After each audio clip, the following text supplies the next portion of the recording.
കേന്ദ്ര സിവിൽ സർവീസിൽ joint secretary വരെയുള്ള ഉന്നത പദവികളിൽ ലാറ്ററൽ എൻട്രി എന്ന പേരിൽ സ്വന്തക്കാരെ തിരികെ കയറ്റാൻ കേന്ദ്ര സർക്കാർ തുടങ്ങിവെച്ച ശ്രമം ഇപ്പോൾ പിൻവലിച്ചിരിക്കുകയാണ്. മേപ്പടി ആവശ്യത്തിനായി പുറപ്പെടുവിച്ചിരുന്ന വിജ്ഞാപനം കേന്ദ്ര പേഴ്സണൽ മന്ത്രി ജിതേന്ദ്ര സിംഗിൻ്റെ നിർദ്ദേശത്തെ തുടർന്ന് UPSC പിൻവലിച്ചിരിക്കുകയാണ്.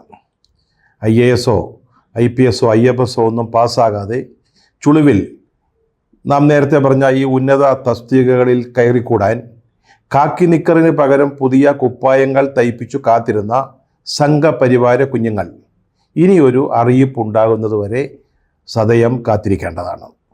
കാഴ്ച ബംഗ്ലാവ് നേരത്തെ ഈ വിഷയം കൈകാര്യം ചെയ്തിരുന്നതാണ്. ഇതിൽ 3 പ്രധാനപ്പെട്ട കാര്യങ്ങളാണ് അന്തർഭവിച്ചിട്ടുള്ളത്.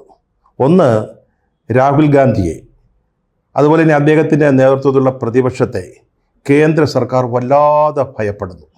രണ്ടാമത്തേത്, LJP പോലെയുള്ള ചെറിയ സഖ്യകക്ഷികൾ ഇടഞ്ഞാൽ പോലും ഭരണകക്ഷിയായ BJPയുടെ അടിവസ്ത്രം നനയും. മൂന്നാമത്തേത്, ഭരണഘടനയുടെ അപ്രമാദിത്വം. ഭരണഘടനയുടെ 312 അനുച്ഛേദമനുസരിച്ച് രൂപവൽക്കരിച്ചിട്ടുള്ളതാണ് കേന്ദ്ര സിവിൽ സർവീസ്. അവിടെ നിയമനം നടത്താൻ സംവരണ തത്വങ്ങൾ പാലിക്കണമെന്ന് ഭരണഘടന വളരെ വ്യക്തമായിട്ട് വ്യവസ്ഥ ചെയ്തിട്ടുണ്ട്. ഈ 2 ഭരണഘടനാപരമായ വ്യവസ്ഥകളെ മറികടന്നുകൊണ്ടാണ് ജോയിൻറ്റ് സെക്രട്ടറി, അതുപോലെ തന്നെ വകുപ്പ് ഡയറക്ടർ, ഡെപ്യൂട്ടി സെക്രട്ടറി എന്നീ ഉന്നത പദവികളിലേക്ക് ലാറ്ററൽ എൻട്രി വഴി, അതായത് IAS, IPS, IFS ഒന്നും പാസ്സാകാത്ത ആളുകളെ നിയോഗിക്കുന്നതിന് UPSC പരസ്യം നൽകിയിരുന്നത്. 45 പേരെ നിയമിക്കാനായിരുന്നു സർക്കാരിൻ്റെ പരിപാടി. നയപരമായ തീരുമാനങ്ങൾ എടുക്കേണ്ട ഭരണത്തിലെ വളരെ നിർണായകമായ ഈ പദവികളിൽ RSSകാരടക്കമുള്ള സംഘപരിവാരുകാരെ കുറുക്കുവഴിയിലൂടെ നിയമിക്കാനുള്ള ഒരു പദ്ധതിയായിട്ടാണ് കേന്ദ്ര സർക്കാർ ഇത് നടപ്പാക്കാൻ ശ്രമിച്ചത്. പക്ഷേ അതിശക്തമായ പ്രതിഷേധമാണ് പ്രതിപക്ഷ കക്ഷികളുടെ ഭാഗത്തു നിന്നുണ്ടായത്. ഇക്കാര്യത്തിൽ ആദ്യം പ്രതിഷേധം അറിയിച്ചത് പ്രതിപക്ഷ നേതാവ് കൂടിയായ രാഹുൽ ഗാന്ധിയായിരുന്നു. അദ്ദേഹം വളരെ വ്യക്തമായിട്ട് ഒരു കാര്യം പറഞ്ഞു: ഇത് ഭരണഘടനാ വ്യവസ്ഥകൾക്ക് വിരുദ്ധമാണ്, ഇവിടെ സംവരണ തത്വം പാലിക്കുന്നില്ല, അല്ലെങ്കിൽ തന്നെ സിവിൽ സർവീസിലേക്ക് ഇങ്ങനെ പിൻവാതിൽ വഴി നിയമനം നടത്തുന്നത് ശരിയല്ല. ഈ നടപടികളുമായി മുന്നോട്ട് പോവുകയാണെങ്കിൽ ഞങ്ങളതിനെ അതിശക്തമായിട്ട് ചെറുക്കും, എതിർക്കും. അതിൻ്റെ പിന്നാലെ സമാജ്വാദി പാർട്ടി നേതാവ് അഖിലേഷ് യാദവ് രംഗത്ത് വന്നു. അതുപോലെ തന്നെ മായാവതി, BSPയുടെ നേതാവ്, ഇവരൊക്കെ ഈ നീക്കത്തിനെതിരെ അതിശക്തമായിട്ടാണ് പ്രതികരിച്ചത്.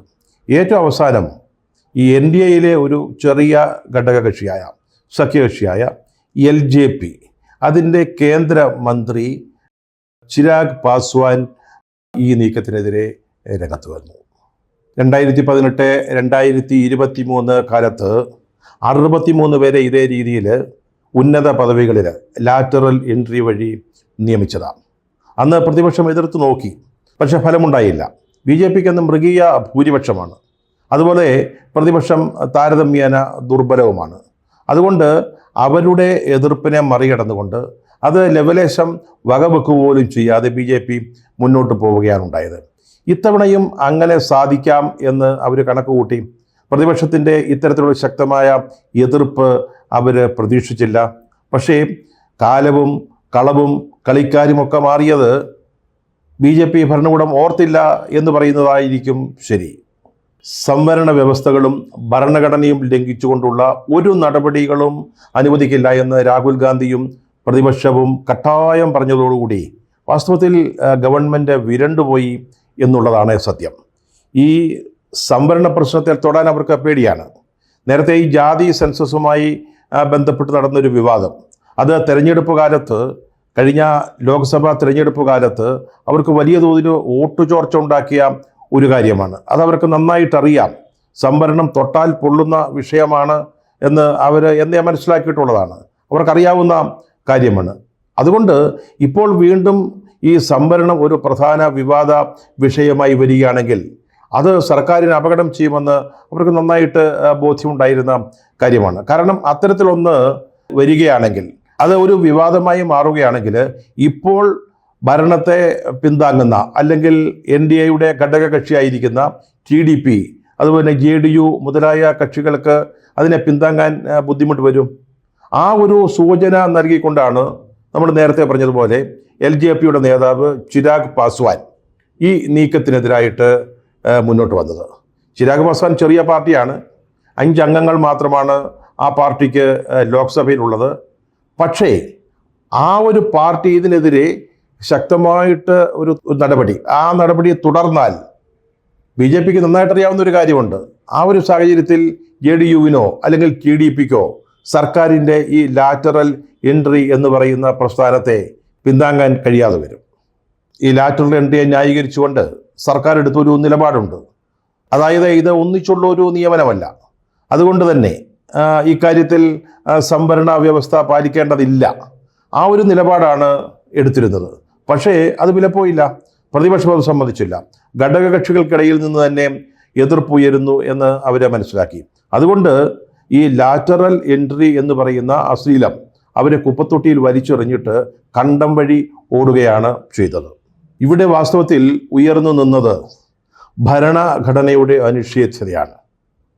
കഴിഞ്ഞ കുറേ കാലമായിട്ട് ഭരണഘടനയെ മുൻനിർത്തിയാണ് രാഹുൽ ഗാന്ധിയും മറ്റ് പ്രതിപക്ഷ കക്ഷികളും NDA അല്ലെങ്കിൽ BJP സർക്കാരിനെ അല്ലെങ്കിൽ മോദിയുടെ നിലപാടുകളെ നേരിടുന്നത്. അവരെ കഴിഞ്ഞ തെരഞ്ഞെടുപ്പ് പ്രചാരണ രംഗത്ത് മുന്നോട്ട് വെച്ച ഒരു പ്രധാന വിഷയം അതായിരുന്നു ഭരണഘടനയുടെ സംരക്ഷണം. പിന്നീട് തെരഞ്ഞെടുപ്പ് കഴിഞ്ഞ് ഇന്ത്യ സഖ്യത്തിലെ MPമാർ സത്യപ്രതിജ്ഞ ചെയ്യുമ്പോൾ അവരെല്ലാവരും ഭരണഘടന ഉയർത്തിപ്പിടിച്ചുകൊണ്ടാണ് ആ കർമ്മം നിർവഹിച്ചത്. ഇതിനെ വാസ്തവത്തിൽ BJPക്കാർ പരിഹസിക്കുകയാണുണ്ടായത്. പെട്ടെന്ന് ഭരണഘടനയോടൊരു ഭ്രമമോ പ്രേമമോ ഉണ്ടായി എന്നൊക്കെ അവർ കളിയാക്കി പറഞ്ഞു. അനുരാഗ് താക്കൂർ പറഞ്ഞത് പ്രതിപക്ഷ അംഗങ്ങളെല്ലാവരും ഒരു ഭരണഘടനയുടെ കോപ്പി കക്ഷത്തിൽ വെച്ചുകൊണ്ട് നടക്കുന്നു എന്നൊക്കെയാണ്. അതൊക്കെ ശരിയാണ്. പക്ഷേ ഏറ്റവും അവസാനം ഈ ഭരണഘടനാപരമായ സർക്കാർ നടപടി പിൻവലിച്ചപ്പോൾ ഉയർന്നു നിൽക്കുന്നത് നമ്മുടെ ഭരണഘടനയുടെ അനിശ്ചിതത്വമാണ്. അതുപോലെ ഏകാധിപത്യത്തിൻ്റെ ജനാധിപത്യ വിരുദ്ധ നടപടികൾക്ക് തടയിടാൻ ഭരണഘടനയ്ക്ക് സാധിക്കുമെന്ന് ഒരിക്കൽ കൂടി തെളിയിച്ചിരിക്കുകയാണ്.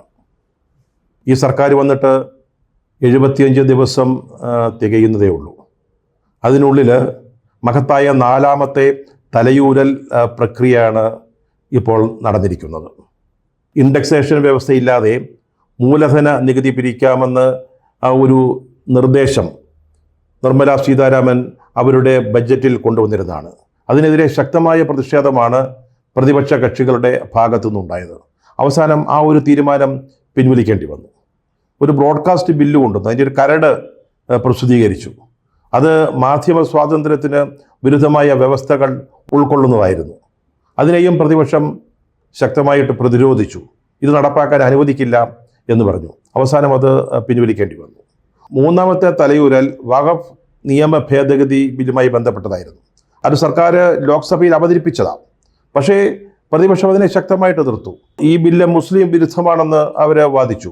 അതിനെ തുടർന്ന് ബില്ലിൻ്റെ തുടർ നടപടികളുമായി മുന്നോട്ട് പോകാതെ അതിപ്പോൾ ഒരു ജോയിൻ്റ് പാർലമെൻ്ററി കമ്മിറ്റിയുടെ പരിഗണനയ്ക്ക് വിട്ടിരിക്കുകയാണ്. ഇപ്പോൾ 4ാമത്തെ തലയൂരൽ ഈ വിഷയത്തിൽ ലാറ്ററൽ എൻട്രി സംബന്ധിച്ച കാര്യത്തിൽ സർക്കാർ ഇതാ പ്രതിപക്ഷ പ്രതിഷേധത്തിൻ്റെ മുമ്പിൽ അടിയറവ് പറഞ്ഞിരിക്കുകയാണ്. ഇനി എത്ര തലയൂരലുകളാണോ മോഡി സർക്കാരിനെ കാത്തിരിക്കുന്നത്?